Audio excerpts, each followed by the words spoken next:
কাচের গ্লাসের মধ্যে পোলাপান হলুদের গুঁড়া মিশিয়ে কি এক নতুন করে ট্রেন্ড শুরু করেছে, জানিয়ে সারা দেশে চলছে তুলকালাম কাণ্ড। জানা গেছে নাসিম নামের এক যুবক টিকটকে এমন ভিডিও দেখে বাসায় তৈরি করতে গিয়ে গ্লাসের মধ্যে পুরো হলুদের বয়ম ঢেলে দিয়েছে। এটা দেখে তার মা তাকে উদুম কেলিয়ে ঘর থেকে বের করে দিয়েছে। এদিকে সিরাজগঞ্জের সাদিয়া নামের এক মেয়ে হলুদের বদলে মরিচের গুঁড়ো দিয়ে ভিডিও বানিয়ে সেই গ্লাস টেবিলের উপর রেখে চলে যায়। দুর্ভাগ্যবশত সেদিন তার বাসায় ঘটক এসেছিল তার বিয়ের প্রস্তাব নিয়ে, কিন্তু তার মা শরবত ভেবে মরিচের গুঁড়ো মেশানো সেই কাচের গ্লাসের পানিটি ঘটককে খেতে দিয়েছিল।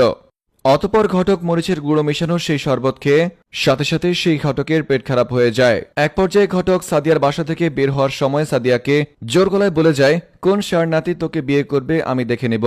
অন্যদিকে আমার এক ফকিন্নি বন্ধু এত গরিব যে তার বাসায় কাচের গ্লাস ছিল না বলে সে এই ট্রেন্ড নিয়ে ভিডিও বানাতে পারেনি, আর তার জন্য সে এখন দুঃখে কষ্টে হাউমাউ করে কান্নাকাটি করছে।